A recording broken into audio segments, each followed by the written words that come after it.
صباحو مصراوي. صباح الفل، صباح النصر. النهارده هنتكلم عن ماتش المصري والزمالك اللي انتهى 1-0. اول حاجه حابب اتكلم عليها التشكيل اللي بنسبه كبيره اتمنى ان هو يكمل الفتره اللي جايه مع شويه تغيرات بسيطه.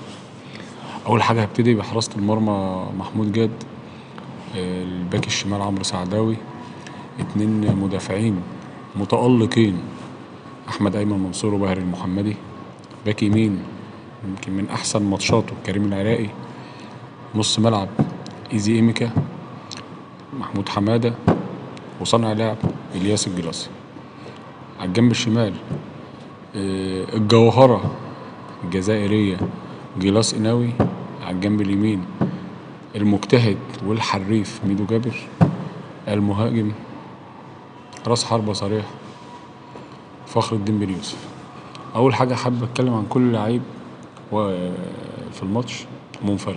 اول حاجه هبتدي بمحمود جاد، يمكن من اكتر الماتشات اللي انا شايفه ثقته عاليه بنفسه جدا، وهو اصلا حارس موهوب. محمود جاد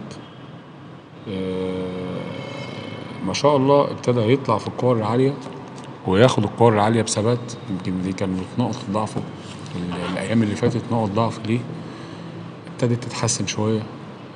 هو محمود جاد برضه كده من الاجوان اللي موجوده في مصر، حراس المرمى اللي بيلعبوا برجلهم كويس جدا. هو بس محتاج ياخد ثقه بنفسه، وهياخد ان شاء الله مع الماتشات اللي جايه. ولو اخد ورجعت له الثقه من احسن حراس مرمى مش في مصر، وافتكروا الكلمه دي، في افريقيا. من نجوم الماتش محمود جاد. تاني حاجه اللي هتكلم عليها اللعيبه، حابب اشيد بالاتنين مدافعين احمد ايمن منصور وباهر المحمدي. لاول مره من سنين بحس ان احنا عندنا خط دفاع عاقل جدا. يعني ايه عاقل جدا؟ يعني خط دفاع بيبني اللعب من تحت، ودي احنا كنا مفتقدينها. احنا كان عندنا زمان خد الكوره العب بالونه عاليه وبتلعب على الكوره التانيه مع حسام. المدافعين اللي عندك ما كانش عندهم ثقه في نفسهم ان هم يبنوا اللعب من تحت. ما شاء الله احمد ايمن منصور لما يبقى عندك مدافع بيلعب برجله الشمال، بياخد الكرة كويس، بيسلم على الارض كويس، لما بيلعب كرة عالية ما بيشتتش، بيودي الكرة في مكانها الصح، بيطلع يلعب بالهيد كويس. باهر المحمدي ما شاء الله عليه لعيب دوري. انا مش هتكلم على باهر لان هو اصلا لعيب دوري ولعيب كبير، بياخد الكرة كويس جدا، بيبني اللعب كويس جدا، وفي سنة حرفنة كمان، وبيلعب بالهيد كويس جدا. فيعني انت مطمن للدفاع. الباك اليمين كريم العراقي يمكن احنا انتقدناه كتير، اداؤه ما فيش فيه تحسن، ما كانش بيتحسن، ما كانش الاوفرات بتاعته. يمكن ماتش امبارح يعني من احسن الماتشات دفاعا وهجوما. هجوما يعني كان في كوره ولا اتنين مرفوعين كويس، ودفاعا كان كويس. امبارح كان اداؤه احسن من الماتشات اللي فاتت بكتير. بتمنى من كريم العراقي ان هو يحافظ على ماتش امبارح ده ويبتدي بدايه، ويعتبره بدايه ليه؟ ان هو يرجع تاني كريم العراقي بتاع منتخب الاولمبي. لان كريم العراقي اصلا مش باك يمين، كريم العراقي هاف يمين. كريم العراقي اصلا مش باك، يعني هو عشان كده هو في حته الواجبات الدفاعيه مش زي الباكات اليمين اللي هم حافظين واجبات مركزهم. هو هاف يمين، فعشان كده كنا بنشوفه مع المنتخب الاولمبي بيهدف. فاتمنى ان كريم العراقي بيبتدي تكون دي بدايه انطلاقه ليه، لان كلنا عارفين في وحش قاعد على الدكه اسمه احمد عيد. فخلي بالك يا كريم يا عراقي، لازم تعلى بمستواك عشان في حد قاعد بره مستني الفرصه. اتكلم على نص الملعب ايزي ايميكا. يمكن من الديفندرات اللي موجوده في مصر اللي بيعرف يستخلص الكرة كويس، بس عنده عيب، وعيب خطير جدا. ايزي ايميكا لما بيتضغط عليه بيطلع اوقات باص غلط، ودي المفروض يحسن منها. الباص بتاعه امبارح كان فيه نسبة اخطاء عالية جدا. الكورة كانت بتطلع يا اما ما بتروحش لحد، يا اما لما بيديها للمدافع بيورطه، بمعنى الكورة بيورطه بيديها له جامدة، فالمدافع بيضطر يا اما يلعبها اللي يرجعها لحارس المرمى عشان في حد ضاغط عليه، يا اما بيلعبها عشان يخلص منها. فاتمنى ايزي يحسن الحته ده عنده، غير كده ايزي من الديفندرات الكويسه جدا. محمود حماده علامه الاستفهام. محمود حماده مش هو ده محمود حماده بتاع المنتخب، مش هو ده محمود حماده اللي احنا كنا مستنيينه. محمود حماده المدفعجي اللي بيشوط اللي بيروح وبيزيد لسه يعني محمود حماده ما وصلش. اتمنى الايام اللي جايه ترجع لمستواك يا محمود، انت محتاج ثقه وانت لاعب كبير، انت لاعب كبير جدا. بتمنى الايام اللي جايه ترجع لك الثقه دي. الياس الجلاصي رغم ان ضربه الجزاء اللي ضيعها، احنا كلنا عارفين الياس الجلاصي من احسن صناع لعب موجودين في مصر، ولا غنى عنه في الملعب. مستواه امبارح كان كويس، بس بتمنى من الياس، يعني انت لاعب كبير يا الياس، لما بيبقى في ضغط عليك بس شويه يعني حاول تخلص من الكره بسرعه، لان دي ساعات بتعمل هجمه مرتده علينا بتبقى خطر. ميدو جابر يعني برغم ان سنه كبير، بس من الناس اللي ما شاء الله مجهودها عالي دفاعا وهجوما، من الماتشات الكويسه جدا اللي عملها امبارح. كان مرهق جدا، مرهق جدا لمحمد عبد الشافي، كان متعب لدفاعات الزمالك، كان بيرقص بالواحد والاثنين وثلاثه.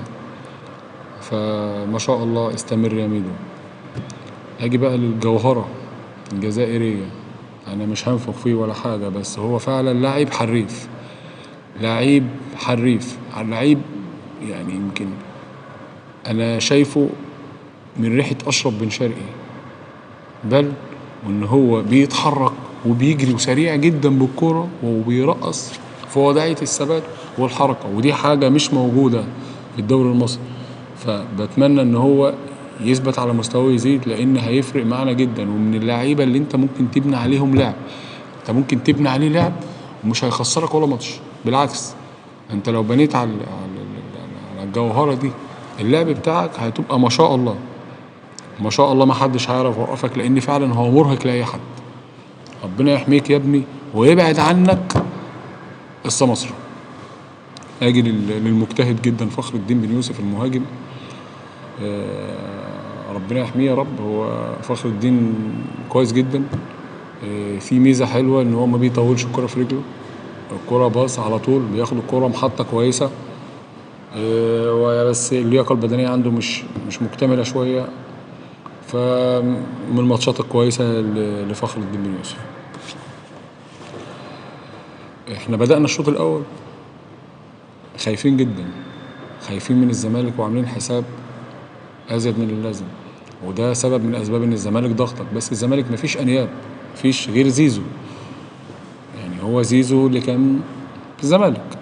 انت كنت خايف ومتراجع تراجع مبالغ فيه امبارح.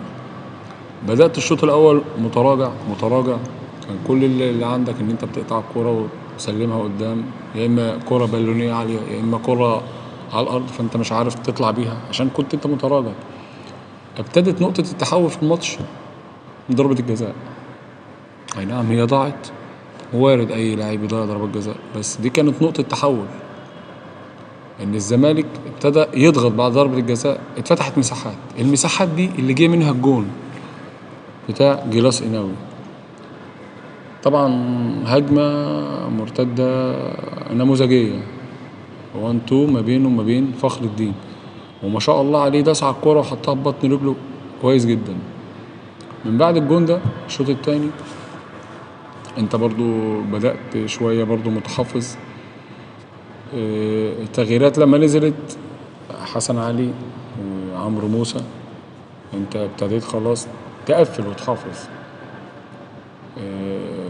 بعد كده كان في تغيير محمد الشامي شايف ان التغيير بتاعه كان متأخر شوية، كان المفروض محمد الشامي، يعني وجهة نظر برضو بحترمها، بس المفروض محمد الشامي كان ينزل بدري شوية لو نزل بدري شويه محمد الشامي لعيب سريع جدا، ولاعيب بيتحرك من غير كوره، من احسن اللعيبه اللي في مصر اللي بتتحرك من غير كوره، من احسن اللعيبه اللي في مصر بتتحرك من غير كوره. كان لو نزل بدري شويه مع دفاع الزمالك بطء عبد الغني من المدافعين البطاء، وطبعا لو لعب عليه محمد الشامي سريع جدا، كان ممكن يعمل فرق، وكنت ممكن انت تخلص وتحط الجون التاني وترتاح. التغييرات، انت منزل تغييرات عشان تقفل. انت اهم حاجه عندك دلوقتي ال3 بونت. الحمد لله ان احنا خدنا ال3 بونت، نقلونا نقله قدام. لسه ماتش مؤجل مع فيوتشر، انت دلوقتي في المركز الثاني، مركز كويس. ان شاء الله الايام اللي جايه نعلى والفريق يعلى، مكسب بيجيب مكسب والمعنويات بتزيد. الف مبروك للجمهور المصري والف مبروك للعيبه. ان شاء الله احنا في يناير اكيد محتاجين مهاجم سترايكر راس حربة مع فخر الدين بن يوسف، مع مدافع تاني. وان شاء الله الفرقة بالروح والمعنويات والطريقة والاسلوب اللي بنلعب بيها ان شاء الله هنزيد وهنحقق مركز كويس. صباح ومسرات.